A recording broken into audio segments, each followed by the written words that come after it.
Okay, so Gumba Malgan Gumba Nani Gianindu, Yarigari State Library of Queensland, Gu, which is good evening, it's good to see you and welcome friends to the State Library of Queensland.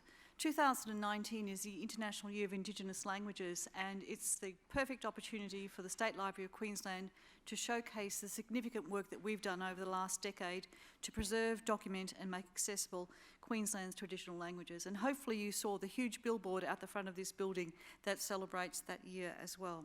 So good evening, ladies and gentlemen. I'm Vicky McDonald and I'm the State Librarian and CEO here at the State Library of Queensland, and on behalf of my colleagues I welcome you to the third Game Changers event for 2019. I'd also like to extend a welcome to those who are watching live via the live stream.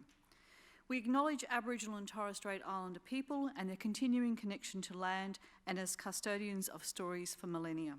We are inspired by this tradition in our work to share and preserve Queensland's memory for future generations. I'd also like to welcome and acknowledge our speaker for this evening, Leanne Kemp, founder and CEO of Everledger and Queensland's chief entrepreneur. Our facilitator for tonight's conversation, Ray Week, Chairman of the CEO Institute, Helen Brodie, President of the Queensland Library Foundation, Professor Robina Xavier, Executive Dean of the QUT Business School, members of the Library Board of Queensland, the Queensland Library Foundation Council, QUT Business School, and the Queensland Business Leaders Hall of Fame Governing Committee. Also, I extend a very warm welcome to our generous donors and partners, Pitcher Partners, Channel 7, Morgans, NAB and RACQ. And of course, welcome to all our friends and supporters that are here this evening. Thank you for joining us tonight for the third Game Changers for 2019. This event brings together innovative leaders from business, technology and creative industries who encourage us to think big. Perhaps some of you are here tonight have leadership ambitions or want to learn new approaches to business. Some of you have come along to network and make new connections. But whatever the reason, it is great to have you here, and I hope tonight helps to inspire a sense of possibility in your life and your career. Game Changers throws a spotlight on Queensland's leaders and explores how they reinvent themselves, inspire teams and envision success. The series is an initiative of the Queensland Business Leaders Hall of Fame, which celebrates, records and retells stories of Queensland's outstanding business leaders and their contribution to the development of our state. Just a few weeks ago, a State Library, the Queensland Library Foundation and QUT welcomed 6 inductees into the Hall of Fame. Philip Bacon AM, Sir George Fisher, Birch Carroll and Coyle, Evans Deakin Industry Limited, Springfield City Group and Wallace Bishop. The induction dinner was a terrific success and all attendees I felt were inspired by the achievements of their fellow Queenslanders. State Library also supports the business community through the Business Studio, website blogs, exhibitions and digital stories. And as Queenslanders, you're entitled to free State Library membership and you can complete business courses and tutorials and develop skills through the online learning platform lynda.com. Here at State Library, we're also very proud to support the Brisbane Tool Library. And the Tool Library is located on the ground floor of the Edge. And the Tool Library is a great example of the circular economy in action. It allows people to borrow hand tools and power tools and other equipment such as camping and sporting gear. And it's all for a very affordable annual membership fee. So the founder is another entrepreneur, Sabrina Shikori. So Sabrina is here. Do you want to stand up and wave your arms, Sabrina? Where you are, okay. So have a chat with her following tonight's discussion. She's got an inspiring story to share and I think you'll be really interested. I also invite you to explore our latest exhibition where you can discover the lighter side of politics with Behind the Lines and Swings and Roundabouts, and that's showing in the SLQ Gallery on level 2, which you would have passed as you arrived. The exhibition includes work by leading political cartoonists Mark Knight, Alan Moyer, Kathy Wilcox, John Shakespeare, and the 2018 Political Cartoonist of the Year, Matt Golding. And it showcases some of Queensland's key political moments with cartoons and objects from the State Library's collection as well. So now, if you're watching via the live streaming tonight, you can tweet your questions as we go using the hashtag QBLHOF, but don't forget to add your location. Audience members are also free to tweet their questions, or you can hold on to them for at the end of the Q&A session at the end. So Leanne Kemp, our special guest for this evening, is the CEO and founder of Everledger. She's the Chief Entrepreneur for Queensland and a representative of the World Economic Forum. Leanne is the first female entrepreneur to hold the position, and I'm sure that she will inspire you with her international career and her outstanding personal achievements. You can follow Leanne's journey on Twitter at Leanne_Kemp, and at the end of the evening, we invite you to chat with Leanne and other business leaders on the Queensland Terrace, which is just behind me. But for now, could you please invite our host for this evening, Ray Weeks, Chairman of the CEO Institute of Queensland, and he will come to the stage and then introduce Leanne Kemp to begin tonight's Game Changers discussion. I hope you enjoy the evening. Thank you.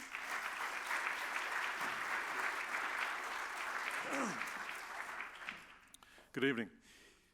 Leanne Kemp is one of Australia's foremost digital pioneers, and as you heard from Vicky, she's the founder and CEO of tech company Everledger, and also Queensland's current chief entrepreneur. Now, with a rich history in innovation, Leanne previously founded 3 Australian startups, including Absoft Queensland, Fast Cards, and also the Great Australian Survey Company.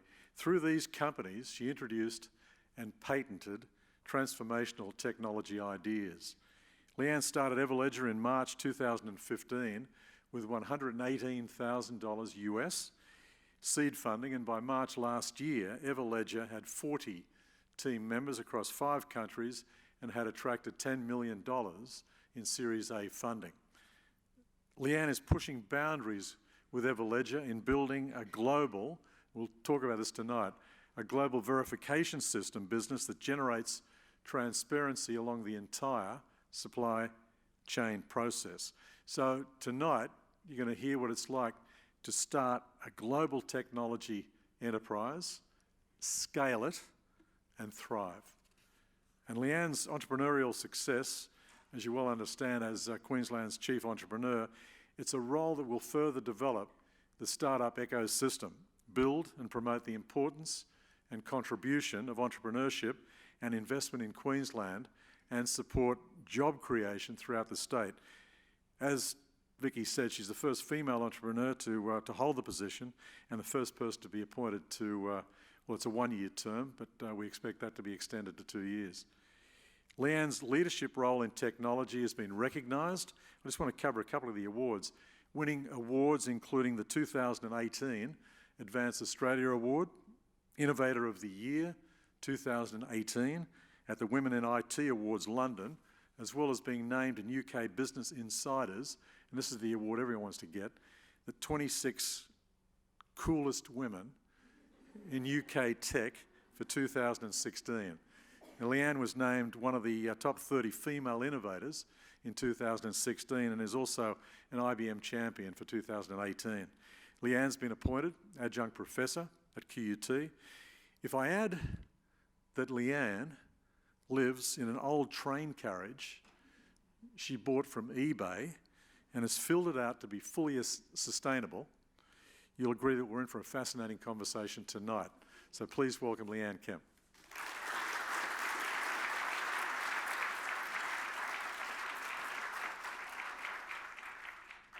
It was Innovator of the Year 2 times. 2 times? Yeah, Okay, yeah. fine. Sorry. 2016. And You were one of the 26 coolest women. I was. It was my shoes. The shoes. Yeah. you could. I couldn't give get it. it. No, I couldn't. No. No, don't. Do not start on my shoes. Awkward moment. Let me ask you, just to go back for a moment to your early life. How do you believe your early life shaped the direction you've taken in business and leadership?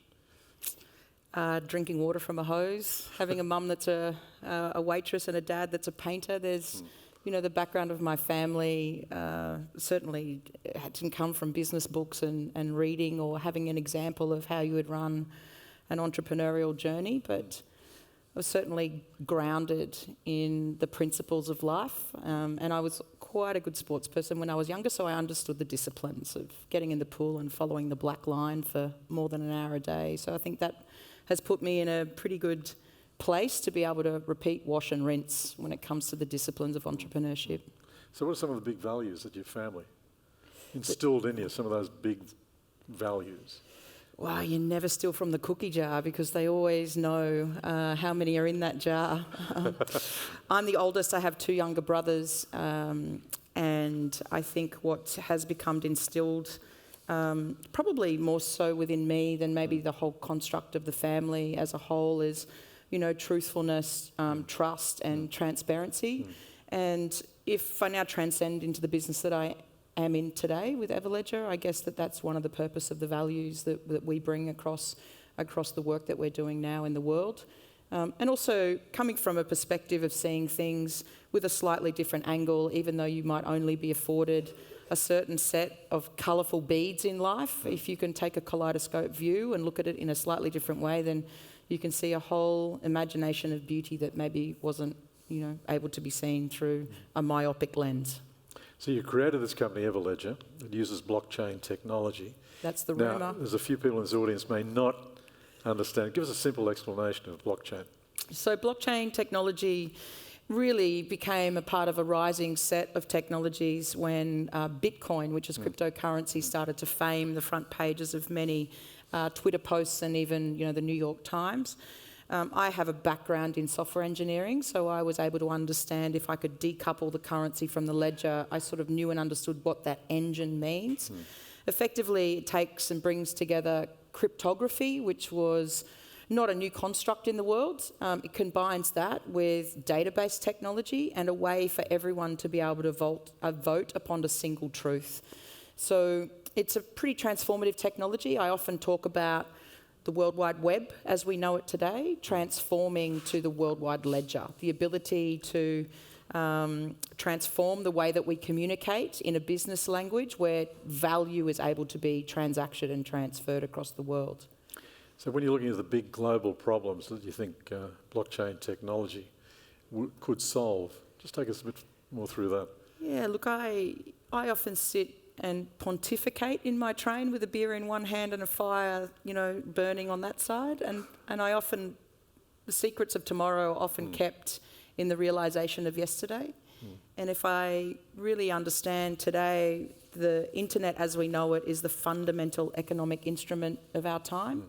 There's not a person in this room that doesn't rely upon it to communicate or a company to connect to it to trade.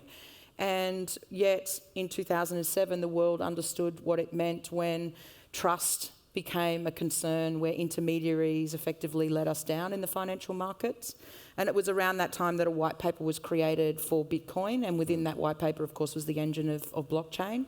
So what does it mean? It is as transformative as the internet was in the 90s, as it will be to business and transactions moving into the future. So we will move from the World Wide Web to the World Wide Ledger.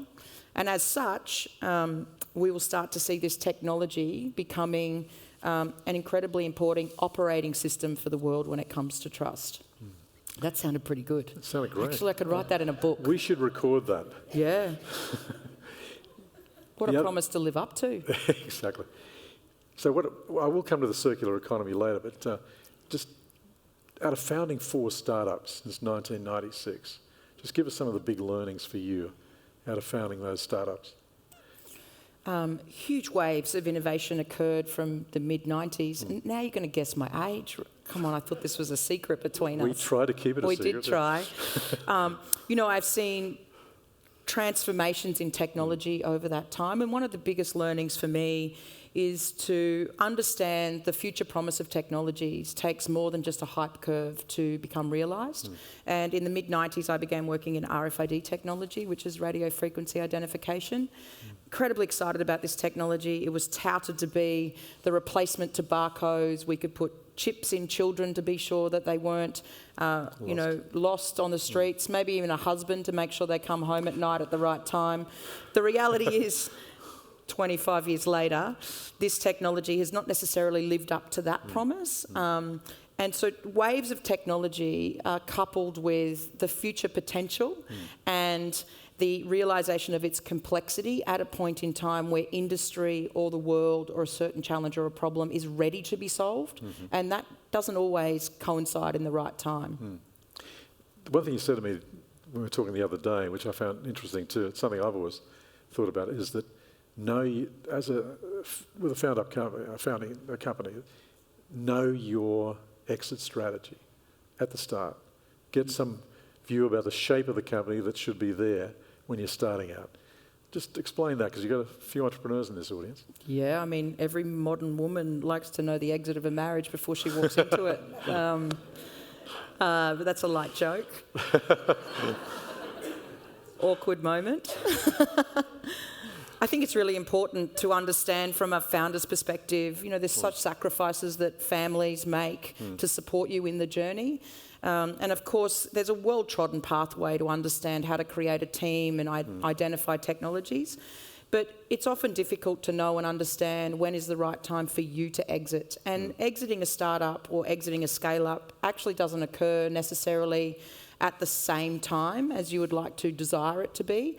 And nor is your responsibility or the role that you take on as the founder or even the CEO potentially coincides with the exit of the company. And what I mean by that is, I know my strengths well enough, and I certainly understand most of my weaknesses. Yet I'm yet to discover all of them, of course. But I do know that I am visionary. I am able to build and take my future possible in my head and create that into an MVP. I can build a team to 100 people. I know how to take revenue and run to revenue. I also know the bit in the middle is a bit boring for me. Note to self, hence Chief Entrepreneur exits 2019. So I also know how to exit well. So to understand where your strengths lie, so there will be a point in time in Everledger that we will appoint a CEO. And that doesn't mean that I'm not doing a good job as a CEO. It means that point in time in the business, I've recognised what it needs as a part of its own journey, because it is a living beast in its own right.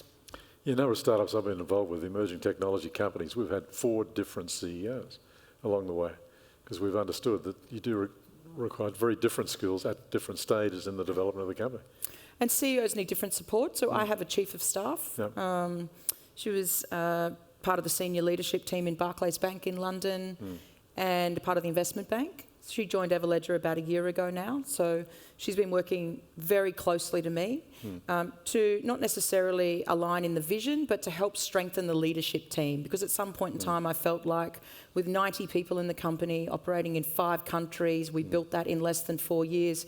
In the morning, I felt like I was octo-mum, where I was just talking to my leadership team, have you brushed your teeth today? Are we ready for, bedtime now?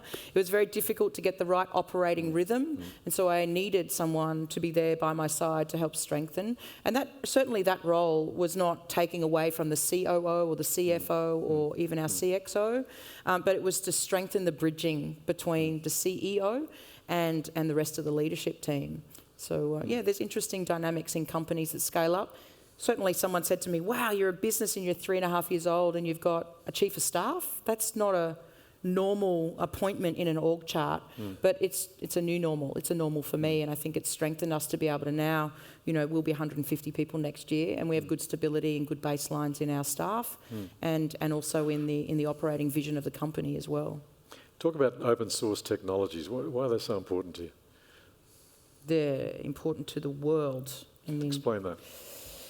When we really sit here and consider innovations that have happened before our time, whether it be Bill Gates and Microsoft and Steve Jobs and Apple, most of the innovations that have broken out have been proprietary and held by corporations. And they've created, trillions of dollars in revenue and worth with inside of organisations and employed hundreds of thousands of people. But we are starting to understand now that potentially the world needs a different way of operating. And so people's technologies are becoming born. And we're starting to understand as well the importance of global commons, whether that be the quality of the air we breathe, our oceans. That is a global commons, and we understand what that means as well, because we have constructs in the world. But we're fast moving to a place where we can willingly understand what the desire of people's technologies mean, and how do we transcend that into a digital global commons. And it goes back to the internet as we know it today. Not one person owns it, not one person controls it. So how do we enable a digital global commons so that it still remains on the backdrop of ethics? And that, of course, leads into a pretty exciting conversation about AI, VR, AR, all of these great technologies coming together. I'm going to ask you about this is a game changer series. So how would you define someone who has truly changed the game? How would you do that? And then talk about yourself, maybe how you fit this definition. I don't see myself as a game changer. No, I really don't. So how I would describe a game changer is someone that understands the rules of the game, but can vision playing the game in a very different way, and that plays it out so fast that the referee understands that the game and the rules have been broken, but it's too late to blow the whistle, and has enjoyed the journey of watching that game being played out. I don't see myself as a game changer. If you think about the humbling position we have held and continue to hold within the industry, we understood that a 500-year-old industry was at a point where it was colliding with the very fabric of trust and transparency. You know, where does the diamond come from is a large question that's been asked for generations. And I if I was to come out as a fast-moving pistol shooting startup and we're going to disrupt and we're going to wear pink boots and stomp the grounds and do great pitches, it's unlikely that we would have been able to permeate across the entirety of the industry. We always positioned ourselves as a way to understand the challenges and to co-evolve that industry. So we were co-evolving the principal constructs of the entirety of the diamond industry that of course transcended into the coloured gemstone industry as well. But if we were coming out pistol shooting and all yee-haw and giddy up, we just would have been knocked straight off the horse. Yeah, of course. You mentioned strengths before. Is there a personal story you can share where you came to understand your strengths, your leadership capacity? I mean, leadership for me is tested in the trueness of the greatest challenges, where you are, stuck in an environment where there is not enough resources, not enough time, where there's a critical point in time where you have to make a decision, not a nice to have, you can't pontificate upon it. And leadership also shows up in the most surprising ways, where empathy and compassion will outweigh and outstrip any logical decision that you would want to make based on paper. So I could probably recount 30 or 40 of those very different decisions that I've had to make, which is why parts of the organisation that has been built on with Everledger has been on the strength of previous relationships where those decisions have had to be made at a point in time that you didn't want to make them. So I've asked one of the members of your team to describe Leanne's leadership. Did you? What do you think they'd say? Oh, thank God you didn't ask them. I was like, wow, I wonder who you asked. That could be interesting. What do you think they'd say about your leadership? What would they say about my leadership? Well, Emily's here. Why don't you ask her? She's right in the room. Mate, I didn't put you in front of the bus, I threw you under it. That's a sign of good leadership. So Emily might want to answer that question. I guess a realism into the complexity of enabling the link between personal desire, outcomes for the company, and a pragmatic view of just getting stuff done. Because it's often very difficult to be able to balance all of that in the constructs of life. We're moving so quickly here across the world as a whole. So many things are confusing. And but in terms of your leadership too, people would say they know where they stand with you, right? You make it very clear in your dealings with your own team members exactly where they stand. I'm pretty binary like that. Exactly. Yeah. Computer says no. So come back to your teams. How do you encourage and support innovation, entrepreneurial spirit with the teams you work for? Can you give us an example of, say, working with a team who dared to push the boundaries and solve problems creatively? Our team pushes the boundaries every day. They push my buttons every day. Good. So I think it's to be able to provide a governance framework. It sounds very government of me, but whether you're in small business, whether you're an entrepreneur, you still need to understand some kind of safety barriers in the thinking and execution strategy. A part of our team is dare to be different, is the lived values in the organisation, and it's also a pathway to continuous learning. I've done that by default. Parts of that is actually in osmosis, in enjoying the company that I seek and the company that becomes delivered to me. I have a curious mind. And parts of it is I get very bored with Sudoku quite quickly. So I decided life is not about painting by numbers for me. I just get a blank canvas and let it rip. So how do you go about sourcing and retaining this team of diversely talented employees which you've got? How do you go about looking for them? I think it's the alignment, and we talk about this in the company, in how we've managed to permeate across industry with Everledger. And I think it's about understanding the alignment of value and values upon which is created within a company.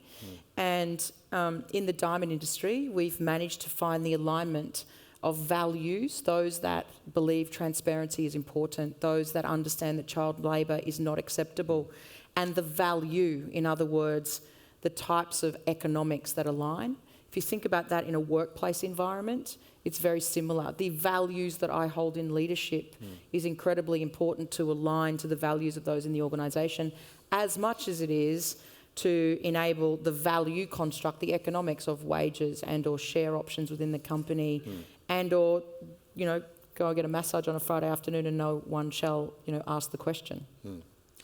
Let's come to the circular economy, and we'll talk about the circular economy lab, but a circular economy is not only good business for you, it seems to be a passionate pursuit.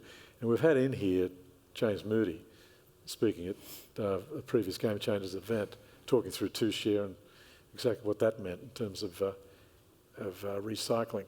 Can you give us some background on why you value this business model so much? And just give me some real-world examples of the circular economy in action. And then tell us about the Circular Economy Lab. You know, as consumers, as the human race, we consume 1.7 planets of natural resources at the moment. That's right. So, and we live on one planet. So there's something in the maths of that. The computer says, no, that's a problem. And we understand now in more meaningful ways first-time use of plastics. What does that look like in our oceans? How is that affecting our marine life? And yet we are in a stage where the most powerful and exponential technologies of our time are being created. And not only are those technologies being created in a singular definition of power, but they're converging. So if we start to look forward into the future, it's very clear that we can't sustain 1.7 planets of consumption. It makes no sense. Fast fashion, of course, is one of those contributors to waste. Yet waste is not seen as a value stream. We just put it in the bin. A bin chicken might come and grab it and think that's a great feed. The reality is we don't really think about how we reuse, recycle, repurpose. But more importantly, the liability that packaging has on the supply chain and the planet. The manufacturer makes all of these pieces, whether it be furniture or the mobile phone, and the packaging becomes a burden on the consumer and ends up in the bin. So when there's been a lot of talk, of course, about climate, and there will continue to be a lot of talk about climate, and there's a lot of work around that from a scientific perspective. But if you trickle down from climate and environment and sustainability, and we think about the cloud that exists around the concerns, there really still isn't an economic construct that pulls apart or pulls out defining value, and we're able to define that very easily now. Some of those are in closed-loop supply chains, whereas if I had the mobile phone and I could disassemble it, I could reuse and repurpose the metals and minerals in that supply chain to make another mobile phone. Of course. Tokyo, we have the Olympics next year in 2020, and Japan made a huge call out about last year to ask for all of the e-waste to be collected, and they did so. And they made a declaration, and they're proving this out right now, that all of the Olympians that will attend the Olympics next year, their gold, silver and bronze medals will be made from e-waste. And that will be achieved and has been achieved. And so that's a prime example. You know, Everledger worked with Dell Computing, and in the very same way, we were able to extract metals and minerals and to be able to make a piece of jewellery and couple that with knowing where the diamond comes from. And there was no need to be able to move natural inventory out of the ground. We have the Argon Mine here in Western Australia, and this is a very big point in time in the world. There are no diamonds left in Australia. Contemplate that for a moment. So if you've got any pink diamonds in your sock drawers, you know, be sure to keep them very clearly the value will increase over time. That's not investment advice. But the realisation that in Australia we are moving, and we should move, from natural mining to urban mining, and we're working deeply on that. I was one of the global leads at the World Economic Forum on that, so had a bit to say. And you had a federal government initiative announced today, just on the recycling and so on. What do you think of that? At least they're focusing on the issues, to some extent, or not? Most definitely, most definitely. I mean, the waste agenda as it sits today has, state-level mandation around it, and of course it's become a part of the local government authorities' responsibility because they're collecting bins, laying roads and dealing with our waste agenda. We have various different recycling facilities across Australia, and we also have our Pacific Island and nations that we have some, incumbent responsibility to support. That's right.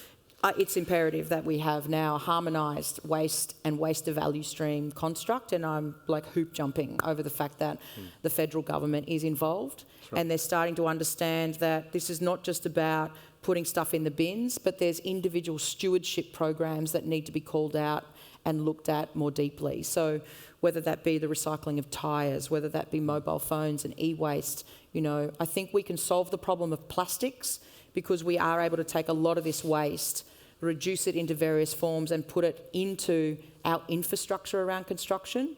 And if federal government, state government and local can lead out on a procurement first policy, a lot of that can be solved. But I even toy with and start thinking about how do we reuse and repurpose leather as another prime example, which of course goes right the way up into the luxury goods segment. So that watch this space. If you want to kind of bet on the horse for Everledger by 2020, it'll be in circular. Good. That's investment advice. So give us the skills we need in the circular economy to future-proof ourselves. You've spoken about digital literacy and so on. Just give us those skills that we need to really future-proof ourselves. And I saw the figure that today about 12%. But recycling, I mean, it's a dreadfully low figure. But how do we future-proof ourselves? Firstly, you've got to ask the question, not only where has it come from, but now where is it going after it leaves me? That's the biggest question that we need to be asking. And to somehow enable conscious consumerism to be at the forefront of the purchasing decision that you make, and even in the engagement that you have in local, state and federal government is really important, those big questions. The skill sets are no different to how we used to live, how Indigenous communities, of course, understood if it came from the earth, it returned to the earth. My mum was born in Fiji, so for me, it's a very real construct in growing up. So I think the more that we can go back to understanding a livable planet and the principles that we're on this planet once, and we're here only for a short period of time, and we've got to leave it better than what we walked in. That's right. Then I think that's important. So there will be a rising of, and we're in such a great position here in Queensland when we think about it. We have the most stable geological base in the world for natural resources. Arguably, we have the best geologists, gemologists, chemical engineers, because we have one of the best mining industries in the world. Parts of those jobs, of course, will be compromised into the future with coal-based economies, and that will happen across the world anyway. But if we contemplate jobs of the future, why couldn't we get the best scientists around the table and understand how we reuse and repurpose? Why aren't we looking at fabrics and being able to break down complex textile supply chains in a way that we can reuse that? And we are. I mean, I was with QUT today in Future Enterprises, and they're incredible scientists that we have. And my mate, who's also the chief scientist, and we have so many chiefs in Queensland, by the way, chief scientist, chief geologist, chief entrepreneur. We all get around the table and we put the Sudoku to one side, and then we work out the Sudoku puzzle of Queensland, and I reckon we've got it. I've tried to ask the Premier if she would think about renaming Queensland to Cleansland, and I've not won that conversation yet. Republicans might agree with you. Yeah, possibly. Yeah. You've been travelling throughout regional Queensland, right? This is extensively this month throughout regional Queensland. And why the regional focus? And give us some of the big learnings that are coming out of your program to build innovation in the regions. So, why regional Queensland? Why not?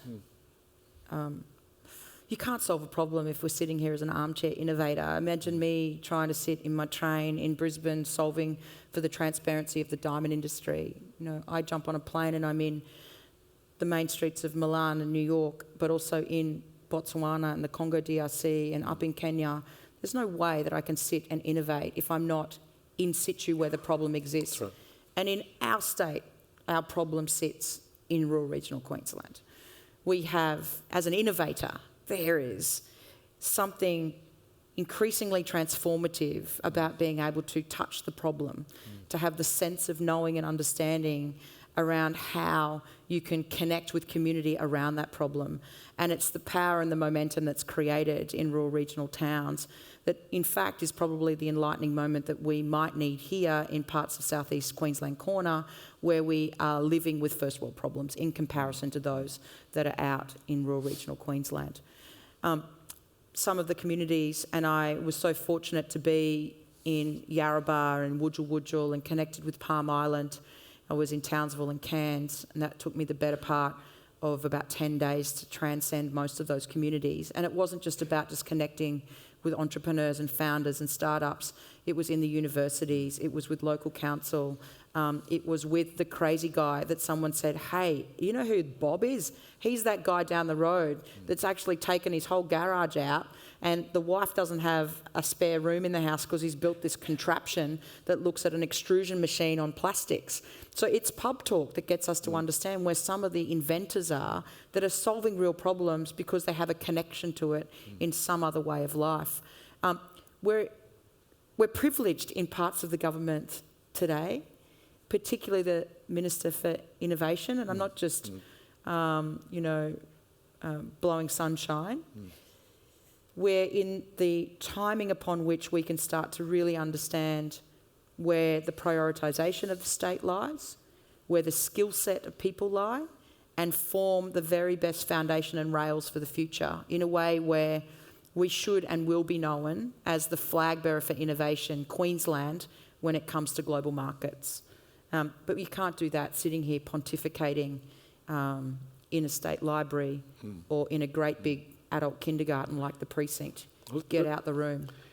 Let's just talk about the universities. You mentioned universities. One of your three growth drivers in the Everledger business strategy is building relationships with innovators at universities. How do you align universities to best support your objectives? How do you do that? You know, we've lodged the first of our 6 patents, and there's no possible way that we would have enabled the imagination to be experimentally and scientifically sound if it was not for the relationships we hold with universities. We were very early in the phase with blockchain, but even more so in how we looked at secured sharing, which is a homomorphic encryption modelling. We again, not blowing sunshine, but we did work very closely with QUT under Professor Arun Sharma, and it enabled us to be able to create a safe contractual space to be able to test these technologies that were just hidden within white papers. So that relationship's incredibly important. Look, access to machinery, like the IoT centre that is already in existence in JCU, in Cairns and in Townsville, enables us to be able to send 2, 3 or 4 of our innovators out of the office in Brisbane up there to start working with forms of technology that would have been unaffordable for us to be able to invest in or even gain access to. So asset sharing models that are starting to be considered here in South East Queensland corner, most definitely with UQ and QUT, but also up inside of the regions. So I know that there is some work to be done about how we engage across entrepreneurship and commercialisation. We need to see more of research, development and commercialisation in that pathway. Correct. But I think that we're closer now than ever in realising that. So how founder unfriendly for startups are we in Australia? What do you think? So Queensland government is $755 million in supporting startups and entrepreneurs here in this state. Arguably, that's a bigger budget than probably the federal government. It's most definitely the bigger budget than any other state in Australia. So we've got a leg up, we've got a trampoline, and we get a first bounce. Queensland, as a state, is doing everything and probably beyond its powers to ensure that this is a good, vibrant ecosystem that it can actually survive and thrive. When we think about the constructs of country and federal level, the UK is founder friendly. It enables employee share option schemes to have tax advantages. It enables me as a founder to understand founder-like shares, and upon exit, I'm sitting at a 10% taxation bracket rather than, 30-40%. But that's not necessarily a Queensland thing. That's an Australia-bound issue. We talk about brain drain. People in the regions talk about Bris drain. Never heard of that before, but that was interesting. And part of my trip in the last couple of weeks has been to encourage our southeast corner to be able to get on a plane, get up there and see what's really happening. We shouldn't necessarily look to London to be the place to go and scale up. No. Maybe London and New York and Europe is the place for us to scale out, and potentially maybe parts of our work should look across the wholeness of Queensland or even into other parts of Australia. We're going to come to you for questions shortly, but just let me ask another question before we come. And there's a roving mic for you, so we'll come to you in a sec. I just want to pursue it just a little more, just a little further. What's the key to a successful startup? Timing. That's it. Right. Okay. You can gain access to talent, money. You can identify a challenge within an industry or a problem. You can engage with universities. But if you don't have the right timing, then forget it. Yep. So I entered into the hackathon in Google in October 2014 and began Everledger in April 2015. So the time span between the idea there was a quick pitch that I wasn't really meant to be pitching there. I was there as a Trojan horse to get the CFO of Aviva in the corner to kind of grab him for a construct of a conversation. I sat in the Barclays Techstars Accelerator for 3 months. And if anyone had been through an acceleration program, it's typically build the software, show us your MVP, write the speech, do the pitch, talk to investors.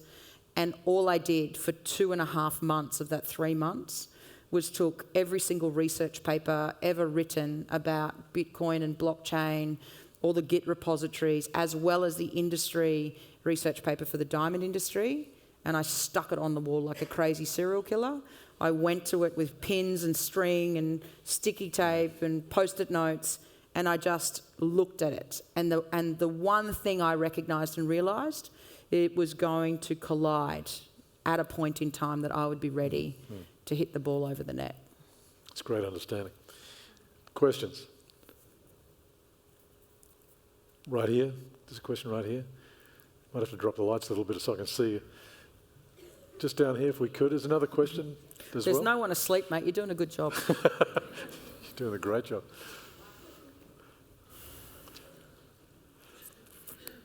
Thanks very much. Hi, thank you very much for being here, Leanne. It's lovely to hear from you. My question is around sustainability. You mentioned you're involved in the circular economy, you live sustainably, and yet you're working with a technology in blockchain that, as far as I understand, is very heavy in resource use and energy use. So how do you come at that? So there's the blockchain and our blockchain. You're referring to the public Bitcoin and Ethereum network, which is not the technology that we work with. We work in a private consensus network that doesn't require the energy around the consensus that a public cryptocurrency network deploys. So we don't, and nor will we ever work in that technology whatsoever. I will say, however, there is significant amount of changes underway in the blockchain environment and even in cryptocurrency. Why it becomes so energy intensive is because of the way that the consensus model works with proof of stake and proof of work. So those consensus models are changing quite rapidly. But as Everledger know, we walk our talk. Thanks for that. Listen, just one question I want to ask you too. The role of Queensland's Chief Entrepreneur, 1 year, likely to be extended in your case for another year. Can you make a call into someone? I can. Thanks, Make sure it mate. happens. It's an unpaid one. Yeah. Just tell me what tell me What are you offering? what excites you about the role, and why did you take it on? Let's ask that question first. Then I want to ask you a follow-up question. I have a stepdaughter that's 19 and a niece that's 10. And, you know, when I started innovating in the very first business, the entrepreneurship wasn't a thing. And my father said to me, follow a career path, you'd make a good accountant. I was like, oh, that's great advice, Dad. He also had advice about my first boyfriend as well. So after the second advice about my career path, I never really took his advice after that. And yet I've been in the most affordable time where we've seen transformations around technology and really understanding what it means to be an entrepreneur and the way upon which we look at challenges and skill sets. I took the role because I don't believe that the current environment we hold today is economically sustainable for startups. I don't believe that the fullness of the environment that we have is going to be here in the current state that it is in 5 to 10 years' time. And I believe that we are at a point where we need to ensure that there's some longevity for those that have importance in solving the challenges that ultimately we created. You know, I remember asking my dad a series of questions. My grandfather, he was always so knowledgeable in the world that he would be able to answer it.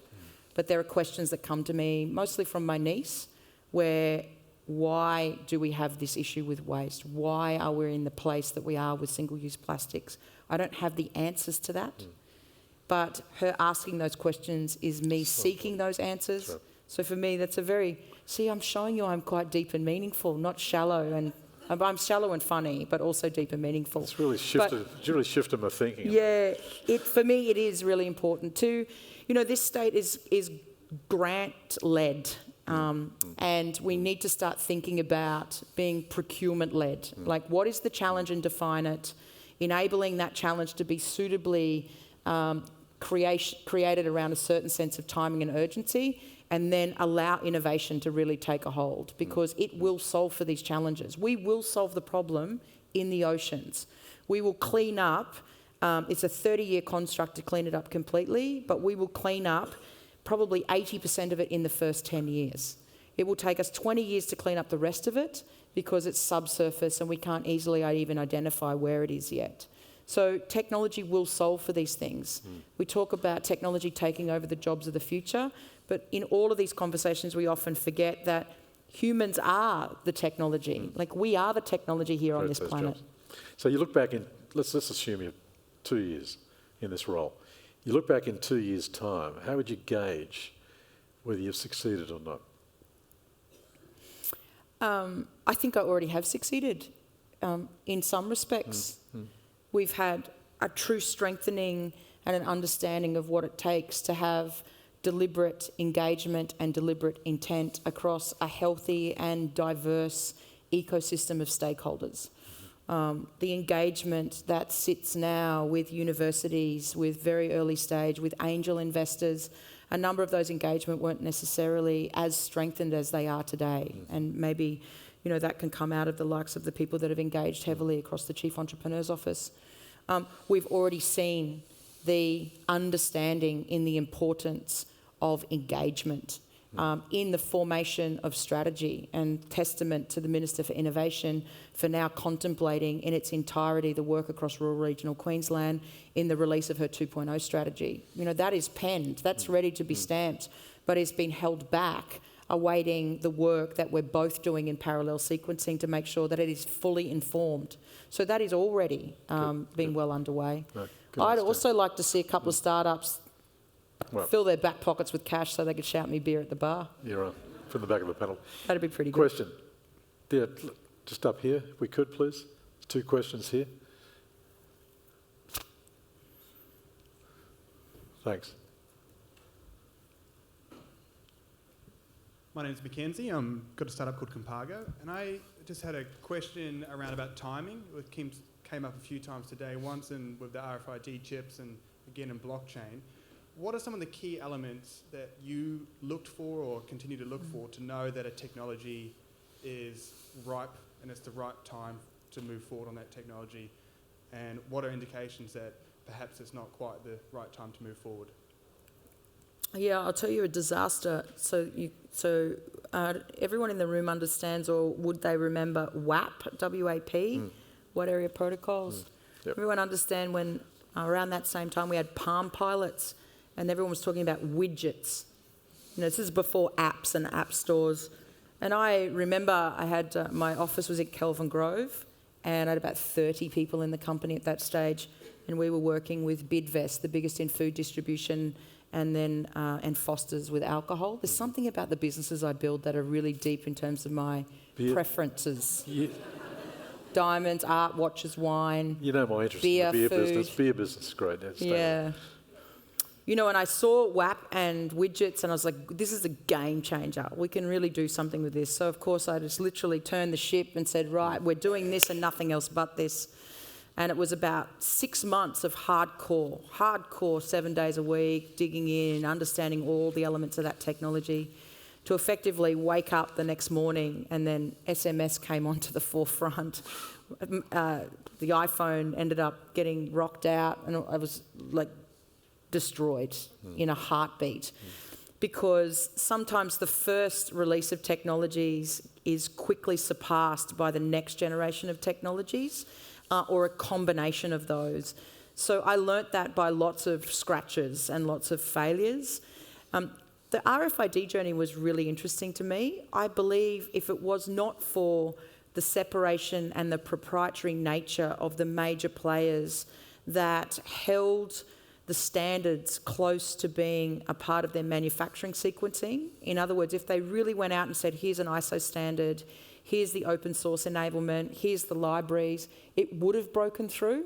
It's just starting to now, but it's transformed into different disciplines now, like NFC on the tap and go with Android. But for me, it was one of the biggest misgivings of probably the world. And what was interesting, when I was in London in 2013, I saw, and I bought Bitcoin in 2010, still have some now, sold some in 2017. I'll help you out, mate. I saw a number of things happening, and I knew that this was going to take a hold. I understood cryptocurrencies relatively well, but what I saw when I went to London was flaws inside of Barclays and HSBC and Santander of cryptographers, just committed to understanding crypto, not necessarily just the currency, but the main construct.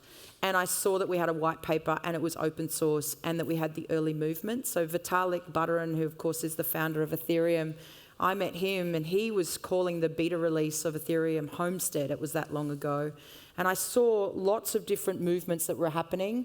And if you've got corporate money coming in, we had IBM very early, Intel, Cisco, those guys don't pay attention to these technologies. And when Oracle came in and you understood that they are probably the grandfather of true database technologies in the world, you're like, it's game on, let's go, saddle up, put on the boots, giddy up. Final question. You got 15 and you're right up here. Thank you very much, right at the back. You talked about the circular economy as if we just need to facilitate it and then we will reuse and recycle, but we have a lot of companies actively building in obsolescence and resisting the idea that they should be responsible for their products or their packaging. Could you just comment on how we address that desire on behalf of corporates to externalise their costs? So we've seen some consumers just send the packaging back, and there's been pretty extremes in Europe where they literally make an entire kind of sea monster out of plastics and then, you know, chant at the front of the major corporation buildings. What we are seeing is a change in construction industry, where Philips Lighting is a prime example, and this is well deployed into Schiphol, which is the major airport in the Netherlands, and then of course now more recently here in Brisbane Airport, commitments to lighting as a service rather it being a purchase, and enabling the liability and the responsibility of that service to remain with the manufacturer. And what that does is enables the manufacturer to rethink the longevity of the light bulb that they're creating, because ultimately it's their liability. It's a willingness to be able to look at procurement first policies so that you can change your purchasing contracts. And everyone in this room probably has some responsibility of purchasing something somewhere in the organisation that you work. So to run that into the purchasing requirements will start to change the manufacturer and, of course, the consumer habits. Leanne, any parting advice for entrepreneurs, for just people, innovators in the audience tonight? Just any parting advice you can give? You've given us a pretty good range of advice, but is there any parting advice? Look, I think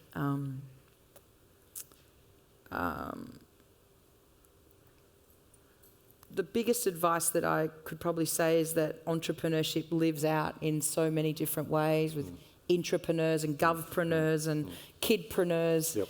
It's not necessarily a badge that you wear, but it is the way upon which you think and challenge yourself on how you solve problems. Don't be afraid to kick the ball and win the game, and the referee still works out when it's time to blow the whistle, because by then the game's moved on into an entirely different rule set. I would say, though, the pledge to lifelong learnings and understanding your skills currency is likely to be one of the most important recognitions of being a contributor to value. So, that's good. Yeah. That's great advice. Please thank Leanne Kemp. Leanne, fantastic. No problems. Ray and Leanne, for sharing all of those thoughts with us tonight. Leanne, you started with those founding values of truthfulness, trust and transparency, and you can see how that's coming through. And you're always a great storyteller, although I must admit you did make me feel rather like a couch potato tonight with all the sporting analogies and out and about and various things. But you've truly painted that picture for us tonight of the visionary as well as the pragmatist, which is very important in actually making sure that we get things done. I loved one of your earlier points around inspiring others to see the beauty that others can't, and hopefully we'll take that away tonight as well. Ladies and gentlemen, please join me in thanking Leanne Kemp.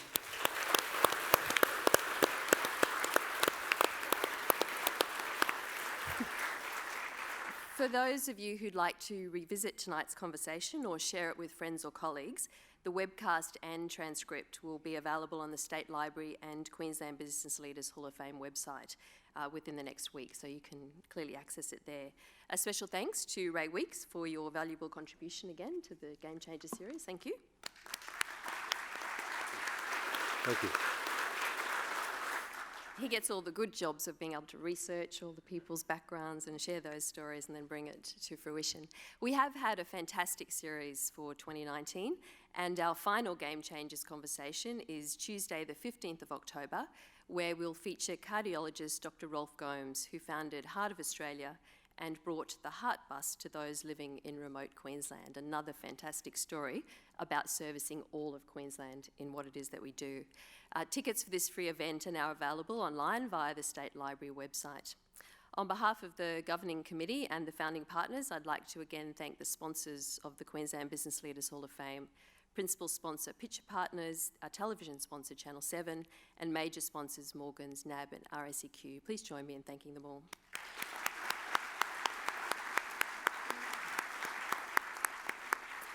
That's all we have for our online audience tonight, but for those of you here with us at the State Library, I would invite you to join us out on the Queensland Terrace for refreshments, supported by our generous sponsors Clovelly Estate and Newstead Brewing Company. Thank you, everyone.